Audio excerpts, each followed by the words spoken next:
Assalamualaikum warahmatullahi wabarakatuh. Nama saya Muhammad Hafil Azwardian. NPM saya 123 32 10113, dari kelas DKV Citra angkatan 2023. Saya akan menjelaskan ulang materi-materi karakter building yang diberikan pada pertemuan pertama sampai sebelum UTS. Yang pertama ada self esteem atau bisa disebut citra diri atau self image. Self image atau citra diri adalah pandangan pribadi yang dimiliki tentang diri sendiri. Hal ini bisa dibilang merupakan kamus internal yang menggambarkan karakteristik diri seperti cantik, cerdas, jelek, berbakat, atau egois. Karakteristik tersebut kemudian membantu representasi kolektif dari kelebihan dan kelemahan seperti yang dilihat oleh diri sendiri. Ada beberapa hal yang perlu diperhatikan tentang self image. Yang pertama, self image adalah produk pembelajaran. Self image adalah produk pembelajaran. Hal ini dipengaruhi oleh berbagai hal sejak usia dini, seperti misalnya pola asuh orang tua yang bagaikan bisa menjadi cermin yang memantul citra diri sendiri. Selain itu, berbagai pengalaman dengan orang lain seperti guru, teman, dan keluarga juga bisa memperkuat apa yang kamu pikir dan rasakan tentang diri kamu sendiri. Yang kedua, pentingnya membangun self-image yang positif. Membangun self-image yang positif sangatlah penting, karena bagaimana kamu berpikir tentang dirimu sendiri dapat mempengaruhi bagaimana kamu berinteraksi dengan orang lain di sekitar kamu.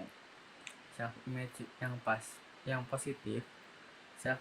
positif dapat meningkatkan kesejahteraan secara fisik, mental, sosial, emosional, dan spiritual. Self-image yang positif juga bisa membantu kamu mengenali kelebihan dan potensi diri kamu, sembari bersikap realistis tentang kewajiban dan keterbatasan yang dimiliki.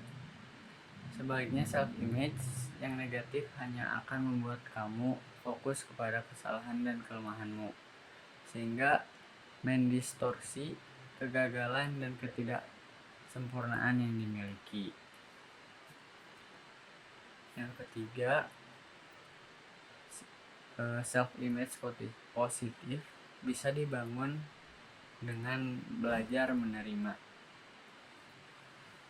Perlu diketahui bahwa self-image tidaklah bisa diperbaiki secara permanen, karena sebagian besar darinya dinamis dan selalu berubah. Self-image yang sehat bisa dibangun dengan belajar untuk menerima dan mencintai diri sendiri. Berikut beberapa tips untuk membangun self-image positif. Buatlah daftar tentang hal-hal positif yang kamu miliki. Mintalah bantuan orang terdekat untuk mengungkapkan apa saja kelebihan dan hal positif yang kamu miliki. Tetapkan tujuan hidup yang masuk akal dan realistis. Identifikasi hal-hal traumatis di masa lalu. Jangan bandingkan dirimu dengan orang lain. Kembangkan apa yang menjadi kekuatan dan kelebihan kamu. Selanjutnya, belajar cintai diri kamu sendiri. Lalu, berikan afirmasi positif pada diri sendiri. Ingatlah bahwa setiap orang punya keunikan, termasuk kamu. Dan ingatlah seberapa jauh kamu mengarungi hidup dan apa saja hal-hal berat yang telah dilalui. Selanjutnya, yang keempat, memiliki body image yang positif tak kalah penting. Selain self image, ada juga istilah body image atau citra tubuh. Keduanya adalah hal yang berbeda, tapi saling berkaitan. Body image mencakup lebih dari apa yang kamu lihat, atau bagaimana orang lain melihat diri kamu. Ini juga merujuk pada bagaimana kamu berpikir, merasakan, dan bereaksi terhadap persepsi diri sendiri tentang atribut fisik. Perkembangan body image dipengaruhi oleh citra budaya dan pengaruh keluarga, teman sebaya, dan yang lainnya. Body image yang positif berkontribusi pada peningkatan penyesuaian psikologis, lebih sedikit depresi, harga diri positif, kepuasan hidup, lebih sedikit kecemasan interpersonal, lebih sedikit gangguan makan. Distorsi dalam pemikiran berkontribusi pada citra tubuh yang negatif. Body image hampir sama seperti self image. Memiliki body image yang positif dapat membuat kamu lebih fokus pada apa yang jadi kelebihan. Mencintai tubuh sendiri yang tidak secara langsung juga membuat mental menjadi sehat. Beberapa cara yang bisa dilakukan untuk membangun self body image yang positif adalah jelajahi body image pribadi dengan kekuatan dan keterbatasan diri kamu sendiri. Lalu hadapi distorsi berpikir terkait dengan tubuh. Menolak asumsi penyesuaian tentang penampilan tubuh. Terima dan cintai siapa dirimu. Nyaman dengan tubuh sendiri. Memiliki pengalaman positif dengan tubuh. Dan jadilah teman bagi tubuh dengan afirmasi positif. Lalu materi yang kedua tentang responsibility atau tanggung jawab, diawali dengan pengertian tanggung jawab. Pengertian tanggung jawab adalah melakukan semua tugas dan kewajiban dengan sungguh-sungguh. Tanggung jawab juga berarti siap menanggung segala resiko atas perbuatan diri sendiri. Nilai tanggung jawab ini dapat orang tua ajarkan kepada anak sejak usia dini dengan contoh yang sederhana agar anak mudah mengerti. Ciri-ciri tanggung jawab dilansir dari buku Kementerian Pendidikan Kebudayaan, Riset dan Teknologi Seri Pendidikan Orang Tua. Mengembangkan tanggung jawab pada anak, berikut ciri-ciri tanggung jawab. Bersungguh-sungguh dalam segala hal. Yang kedua, berusaha melakukan yang terbaik. Yang ketiga, disiplin. Yang keempat, dapat dipercaya. Yang kelima, taat aturan. Yang keenam, jujur dalam bertindak. Lalu berani menanggung resiko. Dan selanjutnya, rela berkorban. Lalu setelah itu, bentuk-bentuk tanggung jawab. Berikut bentuk tanggung jawab. Yang pertama, tanggung jawab kepada Tuhan. Contohnya menjalankan perintah dan menjauhi semua larangan Tuhan. Lalu bersyukur atas apa yang telah diberi oleh Tuhan. Lalu yang kedua, tanggung jawab kepada diri sendiri. Bertanggung jawab atas perkataan, perbuatan, dan keputusan yang telah dipilih atau dilakukan. Lalu contoh berikutnya menjaga kesehatan, kebersihan, dan keselamatan diri. Yang ketiga, tanggung jawab kepada keluarga. Contohnya menjaga nama baik keluarga dan mematuhi aturan yang telah ditetapkan dalam keluarga.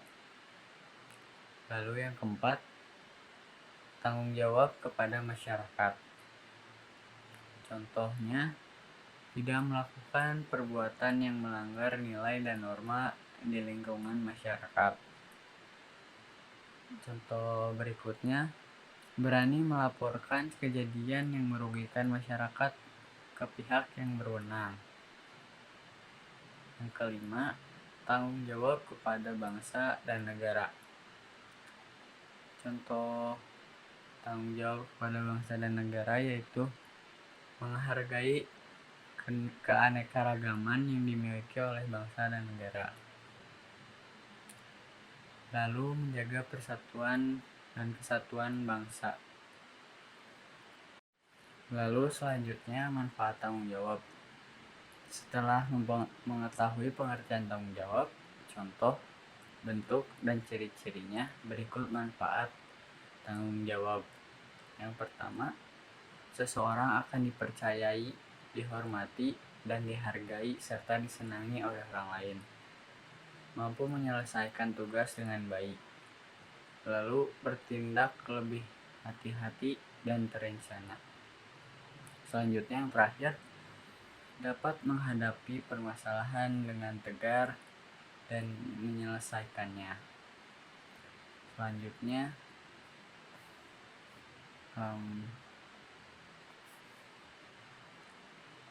yaitu materi selanjutnya tentang disiplin. Sikap disiplin adalah rasa ketaatan dan kepatuhan terhadap nilai-nilai yang dipercaya dan menjadi tanggung jawabnya. Dengan kata lain, disiplin adalah rasa kepatuhan terhadap aturan atau pengawasan, dan pengendalian disiplin adalah upaya untuk memberikan suatu objek rasa nilai atau obsesi untuk menaati aturan. Setiap orang belum tentu memiliki kedisiplinan, bahkan pada dirinya sendiri. Pada dasarnya disiplin adalah sikap yang baik, namun belum tentu setiap orang bisa memiliki sikap disiplin. Seperti disiplin waktu, disiplin ilmu, dan sebagainya. Dalam praktiknya, sikap disiplin dibutuhkan di setiap aktivitas kita, mulai dari sekolah, masyarakat, pekerjaan, bahkan diri kita sendiri. Disiplin selalu merupakan sikap yang benar tentang janji agar orang lain percaya. Karena modal berwirausaha adalah mendapatkan kepercayaan orang lain. Itulah sebabnya sikap disiplin harus dipelajari dan dibiasakan sejak kecil. Maka mulailah mendisiplinkan anak-anak sejak dini. Karena kebiasaan disiplin tersebut akan terbawa hingga dewasa. Lalu, apa itu sikap disiplin? Dalam hal ini, saya mengambil beberapa pengertian menurut para ahli. Yang pertama, menurut Siswanto, pada 2001, melihat disiplin adalah sikap menghormati, menghargai, tunduk, dan tunduk pada peraturan yang berlaku, baik secara tidak tertulis maupun tertulis. Dan apabila kewajiban dan wewenang yang dilimpahkan itu dilanggar, maka sanksi tidak dapat dielakkan. Lalu yang kedua, menurut Departemen Pendidikan pada 2001, mendefinisikan disiplin atau ketertiban adalah sikap konsisten dalam melakukan sesuatu. Dalam pandangan ini, disiplin adalah sikap konsisten dalam melakukan sesuatu. Dalam pandangan ini, disiplin adalah ketaatan terhadap sesuatu aturan yang telah disepakati atau ditetapkan. Lalu yang kedua, menurut Pratt Fairchild dari sudut pandang sosiologis,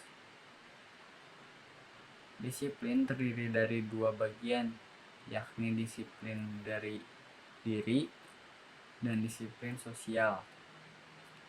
Sikap disiplin adalah sikap yang dapat bertindak atas dasar kode etik tertentu atau batas-batas yang diterima dalam setiap kelompok atau wilayah. Karena keduanya saling terkait, regulasi perilaku ini dapat dicapai oleh pendidikan dan pembelajaran.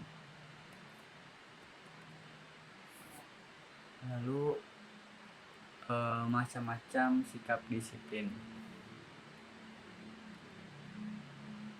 Dalam praktiknya, sikap disiplin dapat diterapkan dalam berbagai hal dan bentuk yang bermacam-macam, seperti disiplin waktu, disiplin ilmu, dan macam lainnya seperti berikut. Yang pertama ada disiplin waktu. Arti disiplin waktu adalah seseorang yang bisa menggunakan waktu dengan baik dan membaginya. Waktu sangat berharga dan salah satu kunci sukses adalah penggunaan waktu dengan baik. Kita semua tahu bahwa hidup adalah persoalan menjalankan waktu yang kita miliki. Itulah sebabnya waktu erat kaitannya dengan kedisiplinan untuk melakukan berbagai hal. Disiplin waktu kemudian dapat diartikan lebih luas. Dalam praktiknya, di aktivitas seseorang, mulai dari disiplin waktu dalam belajar, disiplin waktu beribadah, disiplin waktu dalam pekerjaan, dan sebagainya. Yang kedua ada disiplin ilmu. Disiplin ilmu adalah memenuhi semua syarat yang ditetapkan sebagai seorang ilmuwan.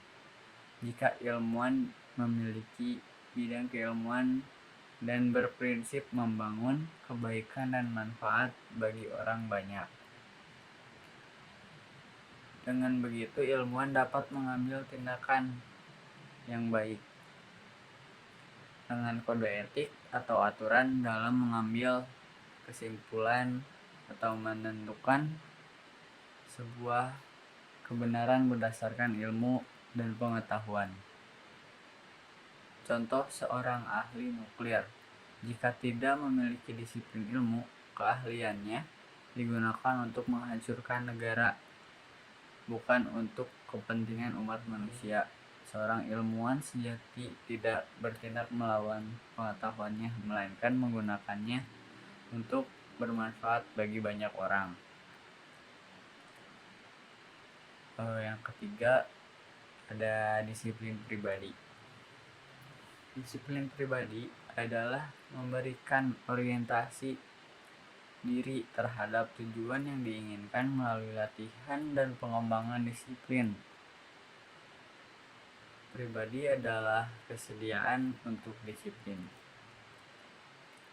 Selanjutnya ada disiplin sosial. Disiplin sosial merupakan manifestasi dari adanya disiplin pribadi yang berkembang melalui komitmen pribadi dalam individu. Kehidupan bermasyarakat adalah hakikat manusia. Orang-orang memiliki latar belakang yang berbeda, diukur dari konteks budaya. Oleh karena itu, setiap orang memiliki kepribadian dan perilaku yang berbeda. Jadi setiap orang harus bisa menghargai orang lain dengan disiplin mengikuti aturan masyarakat.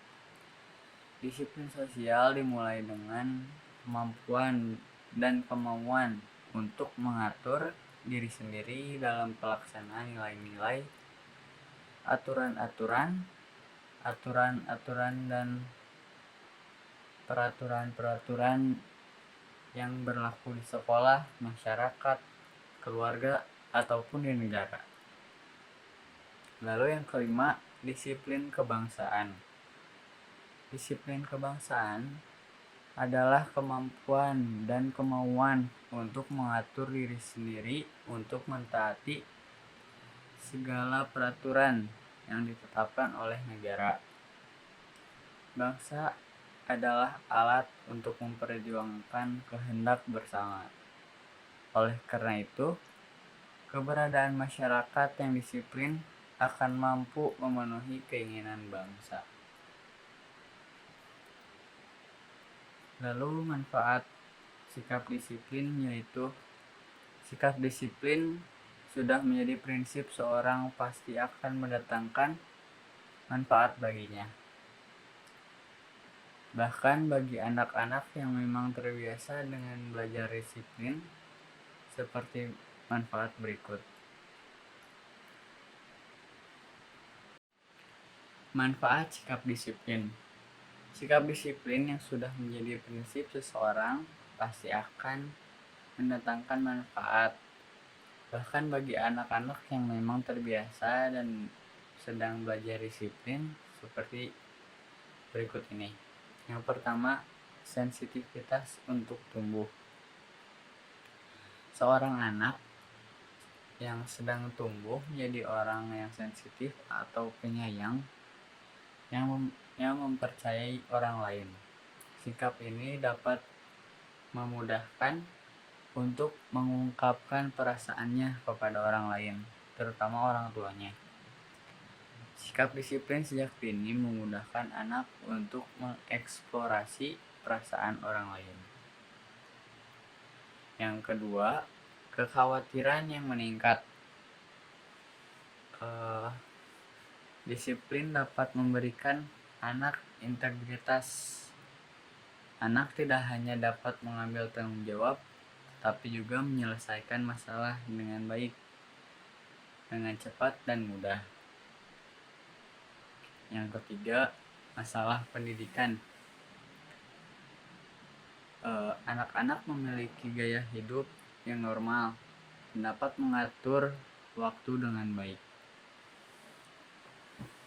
Yang keempat, menumbuhkan ketenangan. Studi menunjukkan bahwa bayi yang pendiam dan bayi yang lebih jarang menangis sebenarnya lebih baik dalam memperhatikan sekelilingnya. Artinya, dia nantinya akan lebih cepat berinteraksi dengan orang lain. Yang kelima, meningkatkan kepercayaan. Sikap ini berkembang ketika anak diberi kepercayaan untuk melakukan apa yang bisa dia lakukan. Yang keenam,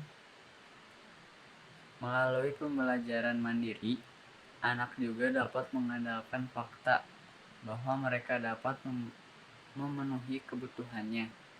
Anak-anak juga dapat menjelajahi lingkungan sekitar dengan baik. Disiplin merupakan bimbingan yang tepat bagi anak untuk membuat atau mampu mengambil keputusan yang bijaksana.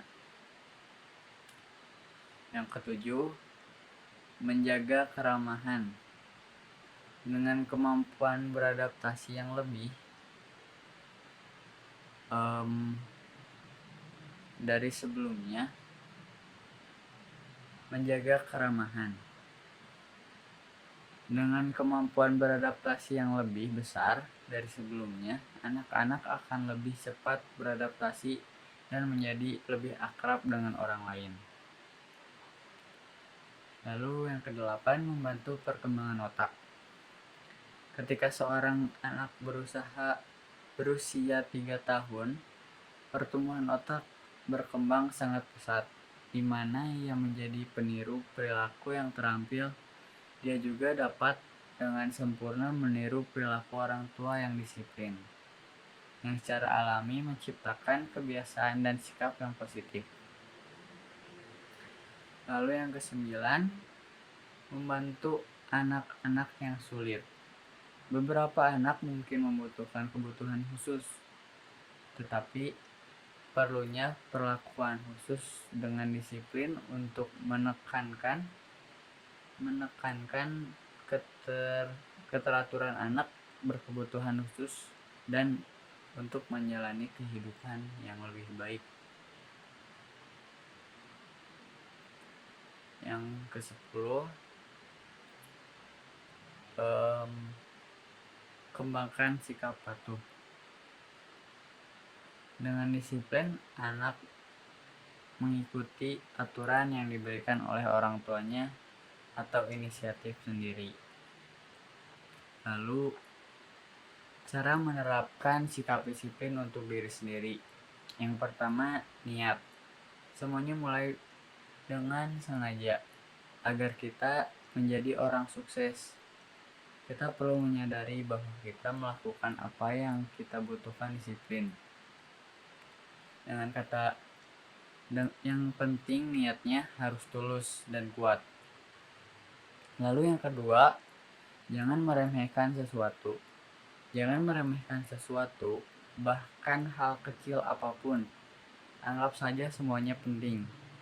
Hal ini bahkan lebih penting bahwa disiplin menunjukkan dirinya. Namun banyak yang malas untuk melatih hal-hal tertentu dan menganggapnya sebagai angin kecil yang lewat secara alami dan ceroboh. Lalu yang ketiga, pikirkan dan kesadaran diri. Pikirkan sedikit tentang apa yang telah Anda lakukan sejauh ini. Pikirkan lagi jika loyalitas terhadap disiplin sudah tinggi, yakni memiliki beberapa kesadaran tentang masalah. Ingatlah bagaimana kita selalu menerapkan disiplin dengan cara yang berbeda. Jika kamu merasa cukup, maka dapat meningkatkan disiplin itu lagi. Ketika kurang, kita perlu berubah untuk maju dan mengambil langkah mantap untuk menerapkan disiplin.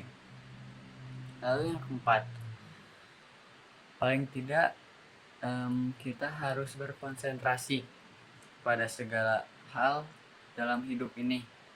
Seperti halnya disiplin, komitmen juga dapat membakar semangat kita untuk bersikap disiplin tanpa ragu-ragu.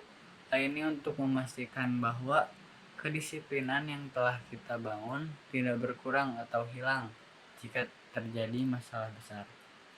Lalu yang kelima, latihan. Ada pepatah, Allah bisa karena biasa.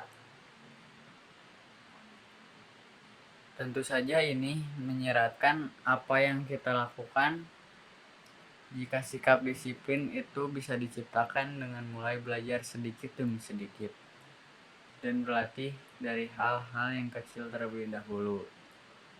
Dengan terus berlatih, kamu bisa menghilangkan kemalasan yang menghambat Anda dalam menerapkan disiplin pada diri sendiri.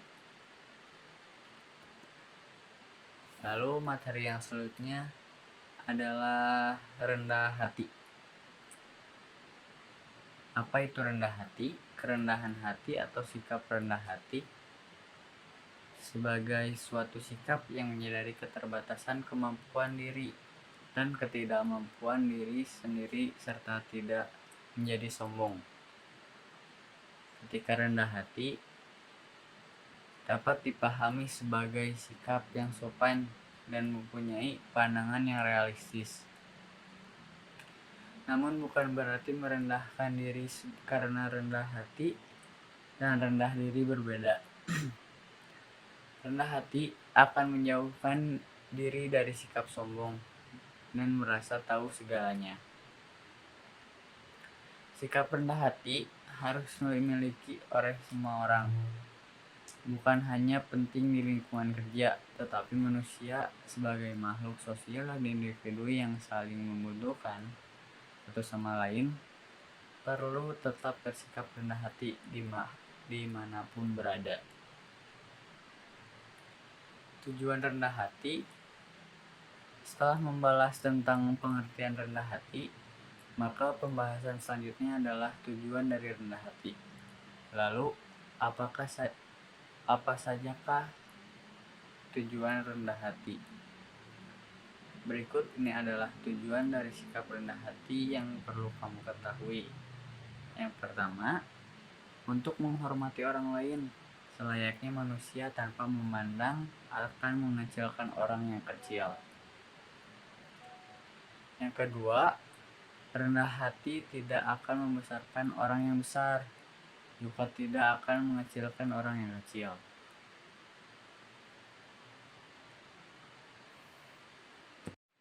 Lalu selanjutnya, materi tentang rendah hati. Apa itu rendah hati? Kerendahan hati atau sikap rendah hati sebagai sikap yang menyadari keterbatasan kemampuan diri dan ketidakmampuan diri sendiri, serta tidak menjadi orang sombong.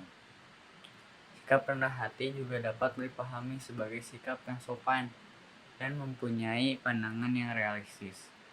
Namun, bukan berarti merendahkan diri karena rendah hati dan rendah diri berbeda. Rendah hati akan menjauhkan dari sikap sombong dan merasa tahu segalanya. Sikap rendah hati harus dimiliki oleh semua orang, bukan hanya penting di lingkungan kerja, tetapi manusia sebagai makhluk sosial dan individu yang saling membutuhkan satu sama lain perlu tetap bersikap rendah hati dimanapun berada. Lalu tujuan rendah hati. Setelah membahas tentang pengertian rendah hati, maka pembahasan selanjutnya adalah tujuan dari rendah hati. Lalu apa sajakah tujuan rendah hati itu? Berikut ini adalah tujuan dari rendah hati. Yang pertama, untuk menghormati orang lain selayaknya manusia tanpa memandang muka maupun harta. Lalu yang kedua, rendah hati tidak akan membesarkan orang besar, juga tidak akan mengecilkan orang yang kecil. Yang ketiga, sebagai bentuk untuk menghormati diri sendiri, karena diri sendiri merasa masih banyak kekurangan dibandingkan dengan orang lain. Lalu yang keempat, untuk bersikap sederhana dan tidak menyombongkan diri meskipun seseorang mempunyai banyak kelebihan. Yang kelima, untuk menutup semua hal yang dirasa sebuah aib yang tidak patut untuk didengar oleh orang lain. Lalu yang keenam, untuk tidak memenggahkan diri sendiri. Inilah yang menjadi salah satu anugerah yang diberikan oleh Tuhan Yang Maha Esa. Lalu selanjutnya, manfaat rendah hati. Yang pertama, rendah hati akan memberikan jalan menuju surga. Yang kedua, Allah akan mengangkat derajat orang yang merendahkan dirinya. Lalu yang ketiga, disenangi dan dihormati oleh orang lain. Yang keempat, disenangi oleh banyak orang. Yang kelima, mempunyai banyak teman. Yang keenam, hatinya akan selalu tenang. 7, mewarisi sikap mulia para nabi. 8, tawadu merupakan jalan menuju kedudukan yang mulia. Lalu materi selanjutnya, apa itu integritas? Integritas menurut KPBI ialah mutu, sifat, serta keadaan yang menggambarkan suatu kesatuan secara utuh. Integritas menurut umum yaitu berasal dari bahasa Latin yaitu integer. Integer dapat diartikan secara umum yakni utuh, secara lengkap serta lengkap. Lalu pengertian integritas menurut para ahli. Yang pertama ada Henry Cloud. Menurutnya, integritas merupakan upaya dari seorang untuk menjadi sosok utuh meskipun di setiap bagian dirinya berbeda. Lalu yang kedua ada Andreas Harefa. Menurutnya, integritas dapat dibagi menjadi 3 hal yang selalu dapat diamati, yakni memenuhi komitmen, mengerjakan sesuatu dengan komitmen, hingga menunjukkan kejujuran. Lalu yang ketiga dari Ipo Santosa. Menurutnya, integritas merupakan penyatuan perkataan, pikiran, dan perbuatan agar dapat menumbuhkan kepercayaan. Lalu macam-macam fungsi integritas. Fungsi integritas kognitif. Fungsi integritas kognitif ini sendiri meliputi kecerdasan, moral, dan diri sendiri atau self-insight.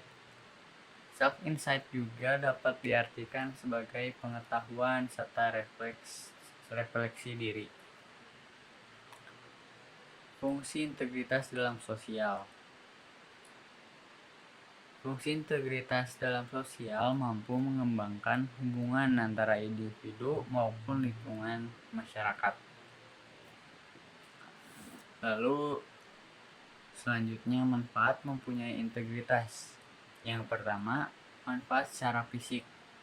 Integritas akan membuat seseorang merasa sehat, bugar, dan fit, sebab seseorang akan siap selalu melakukan aktivitas atau pekerjaan sehari-hari. Yang kedua, manfaat secara intelektual.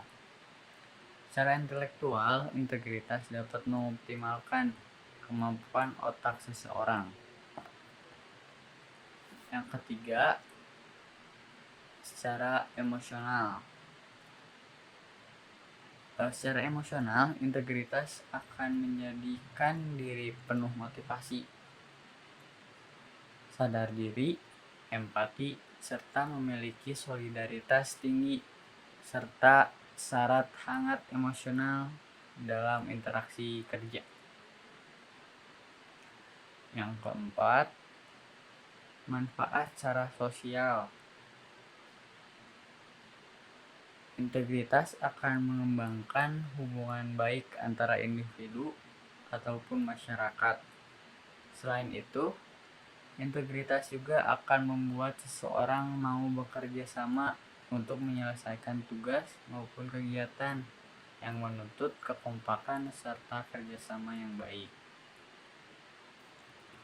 Lalu ada tujuan integritas. Yang pertama, untuk menumbuhkan sifat konsisten. Lalu yang kedua, agar mampu memimpin atau dipimpin. Yang ketiga, supaya melahirkan kepercayaan dari orang lain.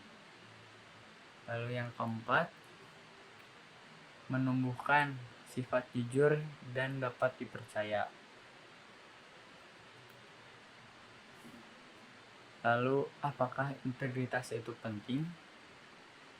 Integritas adalah salah satu hal terpenting dalam kehidupan manusia, yaitu untuk membangun karakteristik kita menjadi lebih baik, lebih konsisten, lebih jujur, dan pastinya integritas ini akan merubah pola hidup atau pola pikir kita menjadi lebih maju. Lalu ada contoh sifat integritas. Yang pertama, datang dengan tepat waktu. Yang kedua, bertanggung jawab. Yang ketiga, konsisten. Yang keempat, jujur. Dan yang terakhir, berperilaku baik.